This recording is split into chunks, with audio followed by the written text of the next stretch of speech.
아버지 하나님 감사합니다. 지난 한 주도 저희를 눈동자와 같이 지켜주시고 오늘 주님 전에 나와 예배 드릴 때 주님의 것 구별해 들고 나왔습니다. 11조 감사의 예물, 선교의 예물, 구제의 예물, 또 건축의 예물 드립니다. 이모저모로 드린 모든 손길마다 다 기억하시고 축복하셔서 은혜의 삶이 되게 하시며 땅끝까지 복음 전하는 일에 쓰임받게 하여 주옵소서. 주께서 받으시고 또 축복하신 줄 믿사옵고 예수님의 이름으로 기도합니다. 아멘. 우리 받으신 주님께 감사의 박수. 하나님 말씀 사도행전 27장 21절부터 26절까지입니다. 사도행전 27장 21절부터 26절 말씀 한 절씩 교독하겠습니다. 여러 사람이 오래 먹지 못하였음에 바울이 가운데 서서 말하되 여러분이여 내 말을 듣고 글에 대해서 떠나지 아니하여 이 타격과 손상을 면하였다면 좋을 뻔하였느니라.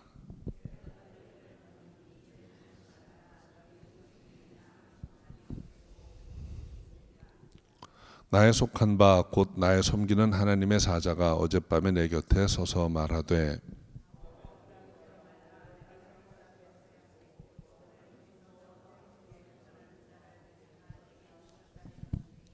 그러므로 여러분이여 안심하라. 나는 내게 말씀하신 그대로 되리라고 하나님을 믿노라. 그러나 우리가 한 섬에 걸리리라 하더라. 아멘. 기도하겠습니다. 주님 감사합니다. 오늘 참으로 귀하고 아름다운 주님의 날 전에 나와 예배드릴 수 있게 하시고 또 하나님의 말씀 힘입어 살아갈 수 있도록 인도하시니 감사합니다. 늘 주님 앞에 세워지는 삶, 본이 되는 삶이 될 수 있도록 우리를 인도하여 주옵소서. 감사하옵고 예수님의 이름으로 기도합니다. 아멘. 오늘은 바울이 이제 로마에 가던 그 여정에 대해서 세 번째로 함께 좀 생각해 봅니다. 바울과 일행은 이제 유라굴로 광풍을 만나서 이 바다 한가운데서 아주 표류하면서 이제 구원의 여망을 다 잃어버렸다 했습니다. 그런데 그 힘들고 어려운 환경 가운데서 이제 바울이 일어나서 말씀을 전합니다. 21절 26절은 절망 중에 있던 사람들에게 주신 하나님의 말씀입니다. 우리 가운데도 낭망하고 계신 분이 계시다면 오늘 이 말씀이 은혜가 되기를 바랍니다. 21절 말씀 한 번 더 같이 읽어봅니다. 여러 사람이 오래 먹지 못하였음에 바울이 가운데 서서 말하되 여러분이여 내 말을 듣고 글에 대해서 떠나지 아니하여 이 타격과 손상을 면하였다면 좋을 뻔하였느니라. 저는 이 말씀을 대할 때 제일 먼저 생각해 본 것은 사도 바울이 이제 죄인의 신분이면서도 이렇게 말할 수 있었다라는 사실이었습니다. 비록 사도 바울은 이제 로마 황제 앞에 재판을 받으러 가는 죄수의 신분이지만 여느 죄수와는 좀 다른 분이었죠. 그러니까 로마 총독에게 가이사랴에서 재판을 받을 때 총독이 오랫동안 이제 신문을 했습니다. 여러 번 했습니다. 그런데 죄를 발견하지 못했다 그랬어요. 그런데 유대인들이 하도 바울을 공격하고 해하려고 하니까 사도 바울이 자꾸 이런 식으로 하면 나 황제 앞에 데려가 달라. 황제 앞에서 재판 받겠다. 이렇게 요청을 한 것입니다. 그래서 바울은 로마 황제 앞에 이제 재판을 받기 위해서 이제 가는 중이죠. 그러니까 이 바울을 호송하는 로마 백부장도 이 사람이 일반 죄수와는 좀 다르다는 것을 이미 알고 있습니다.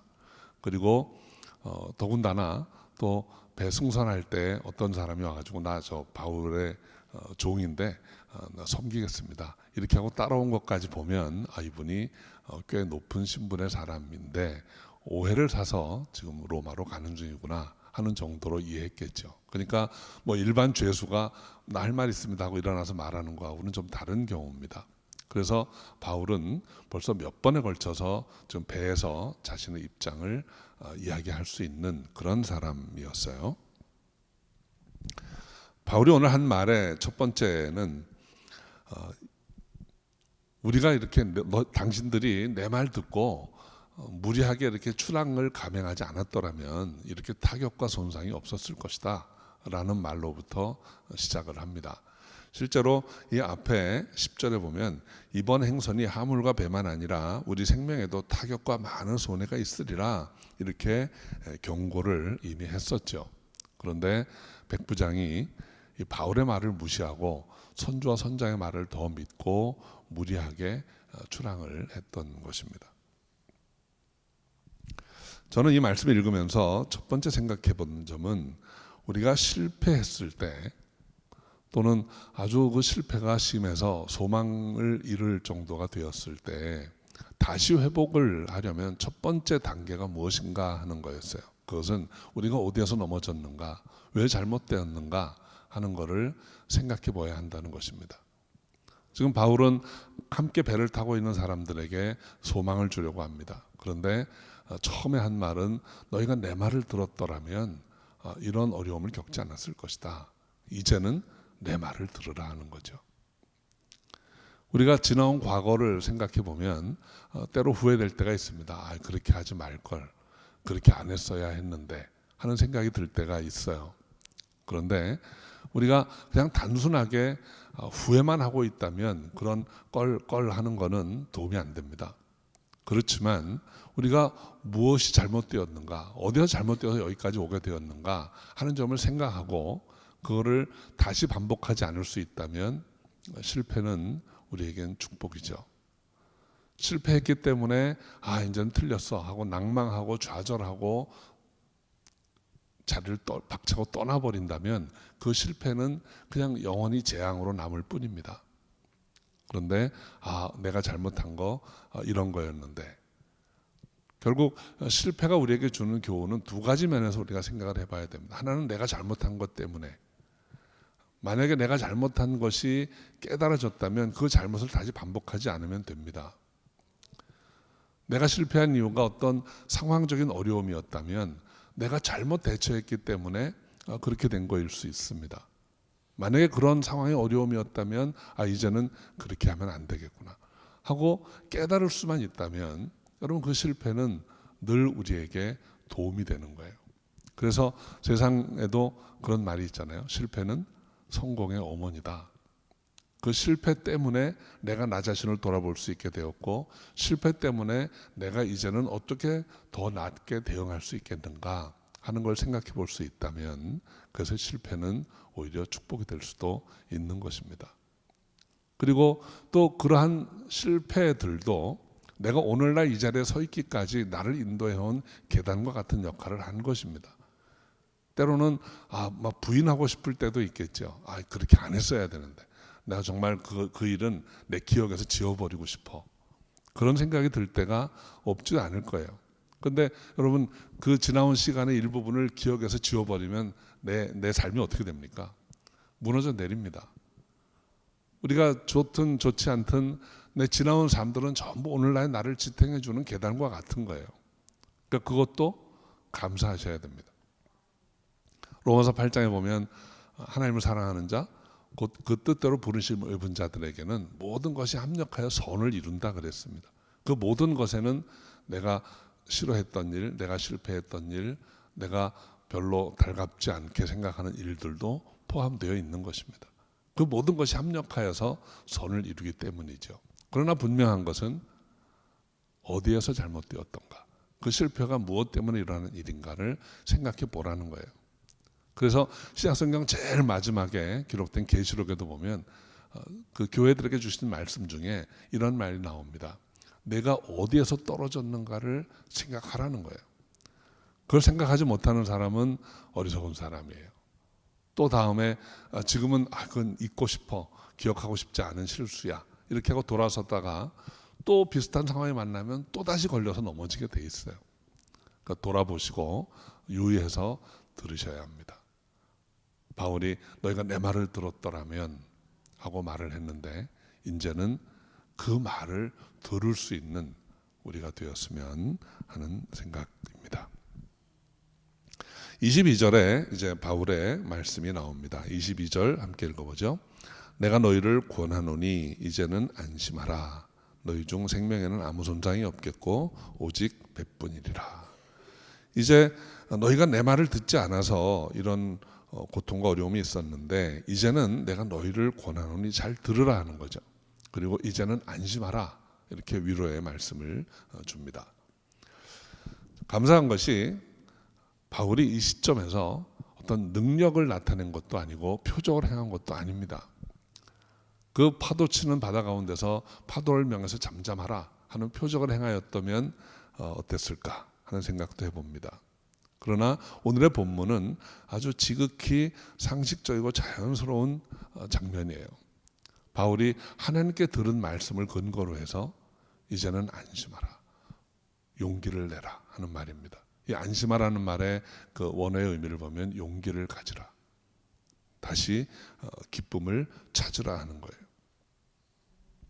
왜 안심할 수 있는가 하면 생명에는 아무 손상이 없겠고 오직 배뿐이리라.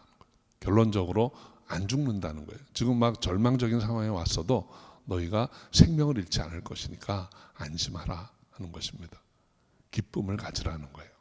여러분, 이 성경에 기뻐하라 라는 말씀이 나올 때마다 저는 약간 저항감을 느낀 적이 있어요. 우리가 살아가면서 늘 기쁜 일만 있는 것도 아닌데 어떻게 항상 기뻐하나 하는 생각을 한 적이 있어요. 그런데 그 하나님의 뜻을 가만히 생각해 보면 이 항상 기뻐하라는 말은 그 기쁨을 놓치지 말라는 뜻입니다. 여러분, 우리에게 진정한 기쁨은 우리가 환경에서 얻은 게 아니에요. 우리가 하나님을 알고 예수 그리스도를 믿기 시작할 때 세상에서 표현할 수 없는 하나님이 주시는 기쁨을 이미 받았습니다.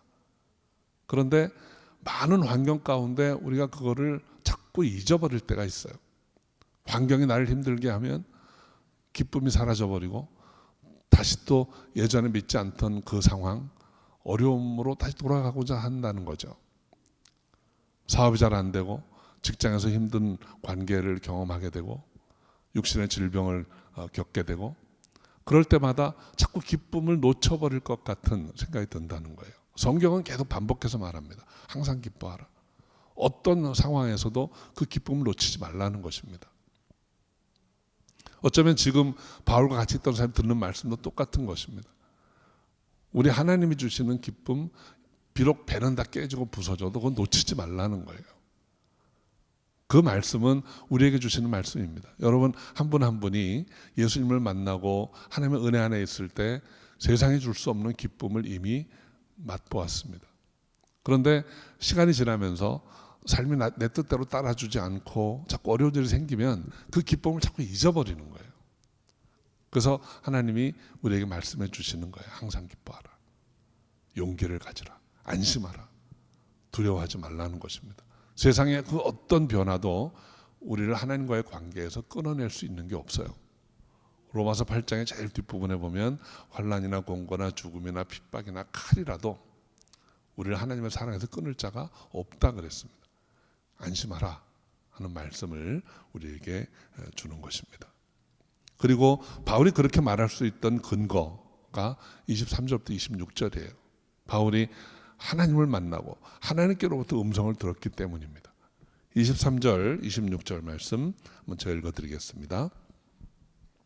나의 속한 바 곧 나의 섬기는 하나님의 사자가 어젯밤에 내 곁에 서서 말하되 바울아 두려워 말라. 내가 가이사 앞에 서야 하겠고 또 하나님께서 너와 함께 행선하는 자를 다 내게 주셨다 하였으니.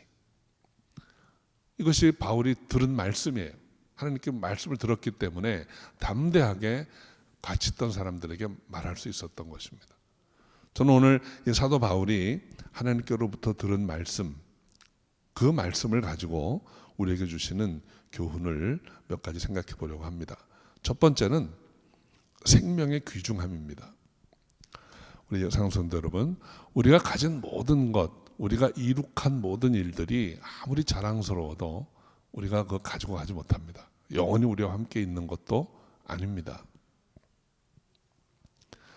세상에 장엄하고 철옹성같이 세워진 요새들도 어느 시간이 되면 속절없이 무너져 버립니다. 성경에 등장하는 제일 첫 번째 견고했던 탑이 바벨탑입니다. 그거 하나님의 말씀 한마디로 그냥 무너져 버렸어요. 히브리인들이 가나안에 들어갈 때 제일 처음에 맞닥뜨렸던 여리고는 철옹성 같은 삼중벽입니다. 그런데 하나님의 은혜로 히브리인들이 7바퀴 돌고 함성을 질렀을 때 그냥 속절없이 무너져 버립니다. 세상이 아무리 견고해 보이는 것도 오래 가지 않아요. 여러분 성지에 가보면 뭐 이스라엘, 뭐 터키, 뭐 그리스 이런 곳에 가보면 정말 의미 있는 유적지라고 해서 가보면 그냥 돌멩이 몇 개 있어요. 근데 그게 옛날부터 돌멩이 몇 개였습니까? 그 자리에 우리가 감히 상상도 못할 으리으리하고 어마어마하고 아름다운 성벽 건축물들이 있던 것입니다. 근데 시간이 지나가면서 다 무너진 거예요. 그런데 다 무너져 내려도 하나님은 우리 생명에 관심이 있으세요. 오늘 본문에도 배뿐이리라. 배는 무너지고 부서지고 파설해서 가라앉아도 너희 생명은 하나님이 구해주신다는 거예요. 하나님은 우리에게 우리의 생명을 가장 소중하게 여기세요. 우리 영혼도 마찬가지입니다. 여러분 우리 육신은 언젠가 다 배처럼 깨어지고 무너지고 없어질 것입니다. 그러나 우리 영혼은 하나님이 사랑하시기 때문에 붙들고 계시다는 거예요. 그래서 사도 바울이 서신서에 보면 이런 표현을 씁니다. 우리 겉사람은 날로 후패하나 우리 속은 날로 새롭도다 그랬습니다. 하나님이 저와 여러분의 영혼에 관심이 있다는 것을 늘 기억하셔야 됩니다. 우리 외모에 관심 있는 분이 아니에요. 우리가 가진 것에 관심 있는 분이 아니에요. 우리 영혼에 관심 있으시고 그 영혼을 끝까지 책임져 주시는 하나님, 그 하나님을 늘 생각하시고 감사하는 저 여러분 되시기 바랍니다. 하나님께서 우리 영혼을 돌보십니다. 다 무너지고 다 떠나가도 하나님께서 기억하시고 우리를 돌보신다는 것입니다. 이 생명 주시는 하나님께 감사하며 나아가시기를 주 이름으로 축원합니다. 두 번째는 이 사명의 중요성이에요. 24절 말씀 한번 다시 읽어볼까요? 바울아 두려워 말라. 내가 가이사 앞에 서야 하겠고. 여기까지는 내가 가이사 앞에 서야 하겠고. 바울은 가이사 앞에 서야 한다라고 하나님께서 말씀하셨어요. 여기에 달린 이 생략된 뒷문장은 뭘까요? 너는 가이사 앞에 서야 되니까 그때까지는 안 상한다는 거예요. 안 죽는다는 거예요. 여러분 바울의 사명이 가이사 앞에 서는 것이기 때문에 그 전에 겪었던 많은 일들 가운데서 바울이 의연할 수 있었던 거예요. 돌에 맞아도 안 죽고 감옥에 갇혀도 풀려나고 배가 파산해도 안 가라앉고 가이사 앞에 서야 되겠다 하나님 말씀하셨는데 가이사 앞에 시체로 설 수는 없지 않습니까? 그러니까 하나님이 살려주시는 거예요. 이것이 하나님의 약속입니다. 우리 사랑하는 성도 여러분, 사명 있는 사람은 그 사명 감당할 때까지는 안 죽습니다. 망하지 않습니다.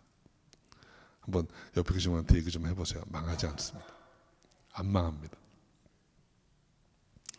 저는 성경을 읽으면서 조금 혼란스러웠던 적이 있어요. 하나님이 어떤 사람은 사랑하시고 어떤 사람은 사랑하지 않으시나? 하나님이 어떤 사람의 기도는 잘 들어주시고 어떤 사람은 기도해도 못 들은 채 하시는가 하는 생각이었어요. 제일 먼저 부딪혔던 사건이 세례 요한의 죽음이었습니다. 세례 요한은 예수께서 말씀하시기를 사람이 낳은 자 중에 이같이 큰 자가 없다, 이보다 큰 자가 없다고 했던 분이에요. 근데 세례 요한이 예수님이 땅에 오시고 얼마 지나지 않아서 목이 잘려 죽습니다. 그 세례 요한이 죽는 장면은 왜 그렇게 자세히 성경에 기록하고 있는지 몰라요. 헤로디아라는 여자에 관계된 일이죠. 거기에 대해서 세례 요한이 쓴소리를 합니다. 왜 그렇게 형수를 데리고 사느냐? 형수인가요? 제수인가요? 아무튼 그 형제 아내예요. 그러니까 많이 감정이 안 좋은데 그 딸이 춤을 추고 왕의 마음에 들어가지고 내가 뭘 주랴? 요한의 목을 달라고 합니다. 그래가지고 세례 요한을 참수해가지고 쟁반에 목을 담아가지고 나왔다. 이런 얘기를 왜 이렇게 상세히 했는지 모르겠어요. 아무튼 세례 요한은 귀한 인물이었는데 아주 젊은 나이에 그렇게 순교합니다. 또 여러분 신약 성경 읽어보면 스데반은 7사람 중에 하나로 세워지고 얼마 안 지나서 막 복음을 전했는데 아주 복음도 너무 잘 전했어요. 그런데 곧 돌에 맞아 죽습니다. 사역다운 사역도 해보지 못하고 금방 죽었어요. 사도 중에 야고보라는 인물은 오순절 이후에 이제 사도들이 정말 제대로 사역할 수 있는 때가 왔는데 헤롯이 옥에 가두더니 그냥 칼로 바로 쳐서 죽여버렸어요. 거기도 사역도 제대로 못하고 바로 순교했습니다. 그런가 하면 베드로는 옥에 2번이나 갇혔는데 하나님이 초자연적인 방법으로 그냥 풀어내세요. 그리고 그렇게 몹쓸 말을 했는데도 베드로는 끝까지 남아서 사역을 합니다. 바울도 여러분 너무나도 많은 죽음의 위기를 겪지만 그때마다 번번이 꼭 마치 하나님이 옆에 계신 것처럼 그렇게 아주 완벽하게 보호를 해 주십니다. 왜 이런 것이었을까? 왜 베드로, 바울 이런 분들은 철저하게 지켜주시고 또 어떤 이들은 그런 위기를 겪는데도 그냥 그대로 순교하도록 내버려 두셨는가 하는 그런 의문이었어요. 제가 찾은 답은 사명이라는 말이었습니다. 세례 요한에게 어떤 사명이 있었을까요?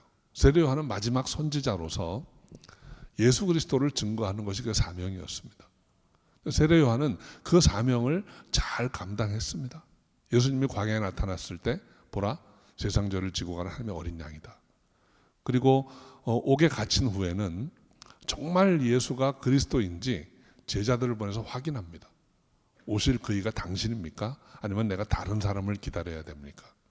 예수님이 내가 맞다 라고 확인을 해주니까 세례 요한은 정말 할 일이 다 한 거예요. 그러고 나니까 곧 목이 잘려서 순교하는 일이 일어난 것입니다. 여러분 저는 그 장면을 이렇게 생각할 때 그런 의견을 얘기하는 분들을 가끔 봤어요. 그렇게 일 잘했는데 왜 그런 식으로 데려가십니까? 하나님께 가장 빨리 갈 수 있는 길이 뭘까요? 그냥 병원에 오래 입원했다가 양로병원에서 한 몇 년 지내다가 이렇게 천천히 가는 게 빠른 길입니까? 아니면 세례 요한처럼 가는 게 빠른 길입니까? 판단은 여러분 각자가 내리시기 바랍니다. 아무튼 하나님이 수고한 종을 얼른 데려가셨어요. 스데반, 야고보 이런 사람들은 어떤 의미에서 보면 사역다운 사역도 제대로 못했다고 할 수 있어요. 다른 사역자들에 비하면. 근데 그분들의 사명은 말씀 제대로 전하고 순교하는 거였던 것인지도 모릅니다. 우리 인간적인 생각으로 보면 빨리 순교하는 것과 오래 사역하는 것 중에 어떤 게 나을까? 아마 그것도 여러분의 판단에 맡길게요. 그런데 오늘날 이 기독교 교회가 이렇게 아름답게 세워져 오고 현재까지 온 정말 소중한 걸음 같은 것은 몇 명의 유명한 사도나 교부들의 사역보다는 히브리서 11장에 나오는 이름도 빛도 없이 복음을 위해 순교한 많은 순교자들이에요. 계시록에 보면 그 순교자들에 대한 하나님의 마음이 얼마나 편하고 기쁘고 아름다운지 모릅니다. 우리는 무엇이 중요한 일인지는 모르지만 우리는 사명에 따라서 오래 살기도 하고 빨리 가기도 한다는 것을 기억하시면 됩니다. 저는 성경 읽을 때마다 사도 요한이 생각이 나요. 여러분 요한은 큰 100세가 되기까지 살아남았던 사람이에요. 그리고 복음서를 기록하고 서신서를 3개나 쓰고 계시록을 쓰는 귀한 사역을 했습니다. 그런데 여러분 그 사도 요한이 정말 편안하고 유쾌하고 즐거운 인생을 살았을까요? 여러분 요즘 평균 수명이 많이 길어졌지만 초대교회 때는 평균 수명이 얼마나 됐을까요? 문헌들을 보면 40대예요. 그래서 여러분 저희 어렸을 때도 기억이 환갑 지내는 노인분들은 정말 오래 사시고 복받은 분들이었어요. 그러니까 환갑 잔치까지 할 때는 뭐 굉장히 오래 사신 거잖아요. 근데 초대교회 때 100살까지 사는 게 이게 유쾌하고 즐거운 일일까요? 거기다가 사도 요한은 100세쯤 되었을 때 반모섬에 귀양 갔습니다. 반모섬이 뭐 하는 곳이었냐면 우리 동산 광산이에요. 광산 노동자로 끌려간 거예요. 100세가 되어서. 상상이 되세요? 그 굴 어느 한 곳에 머물다가 환상을 보고 계시록을 쓴 것입니다. 우리가 멀리서 객관적으로 보면 어떤 게 좋은 거고 어떤 게 좋은 삶이고 어떤 게 피곤한 삶일까 분간이 안 됩니다. 딱 기준은 하나밖에 없어요. 사명이에요. 주님이 요한에게는 그 사명을 주신 거예요. 너는 1세기 끝까지 살아남아서 교회들을 보고 교회에 꼭 필요한 말씀을 기록을 하게 될 것이다. 그리고 내가 너를 통해서 마지막 때의 모습을 보여주겠다. 요한은 그 사명 감당하기 위해서 끝까지 있던 거예요. 중요한 것은 사명입니다. 저와 여러분에게 어떤 사명이 있는가 하는 것을 하나님 앞에 기도하고 구하시기를 바랍니다. 어쨌든 사명이 있으면 그 사명 감당할 때까지 안 죽습니다. 그러니까 사명 감당하는 여러분 되시길 바라요. 저는 우리 중에도 어떤 분은 참 힘들게도 100세까지 살아남아서 사명을 감당해야 할 분도 계실지 모르겠어요. 심심한 위로를 드립니다. 어떤 분은 한 80까지, 어떤 분은 한 90까지 각자에게 주신 사명을 감당하고 가시면 돼요. 어떤 분은 좀 일찍 간 분도 계실지 모르겠어요. 자기 사명 감당하고 갔다 생각하시면 됩니다. 어떤 게 좋고 나쁠까? 그건 없어요. 다를 뿐입니다. 각자가 맡은 사명이 다를 뿐이에요. 중요한 것은 내게 주신 사명은 무엇일까 하는 것을 여러분 기도하면서 구하시고 발견한 그 사명을 끝까지 잘 감당하시는 여러분 되시기를 주의 이름으로 축원합니다.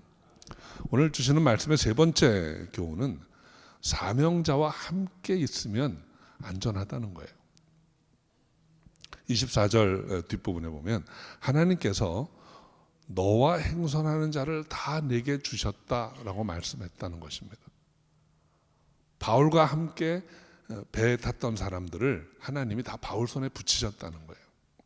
그리고 바울은 사명 감당하기 때문에 안 죽습니다. 그러니까 바울 손에 붙은 사람들도 안 죽습니다. 이것이 우리에게 주신 하나의 교훈이에요. 그 우리는 우리가 선택한 사람들이 아닙니다. 거기에 있던 바울과 동행했던 사람들은 바울이 고른 사람들이 아니에요. 거기에는 바울과 어울릴 수도 없는 죄수들도 있었고, 물론 우리라고 칭하는 바울을 좋아하고 바울을 따르던 제자들도 있었습니다. 그런데 거기에는 아무 상관없는 군인들도 있었고 선원들도 있었어요. 그렇지만 하나님께서 바울과 함께 했던 사람들을 다 바울 손에 붙이셨다는 거예요. 여러분, 우리 교회는 다 동행입니다. 여러분 중에 여러분의 동행을 선택해서 오신 분 계세요? 그냥 다 동행이 된 거예요. 가끔 보면 그런 분들도 있어요. 나는 저분하고 스타일이 달라. 그래서 별로 대화하고 싶지 않아. 이런 분도 있을 수 있고, 저분이 1부 드리면 나는 2부 드릴 거야. 뭐 이런 분도 있을 수 있어요. 다 달라요, 우리는. 그렇지만 이 동행은 하나님이 묶어주신 동행입니다.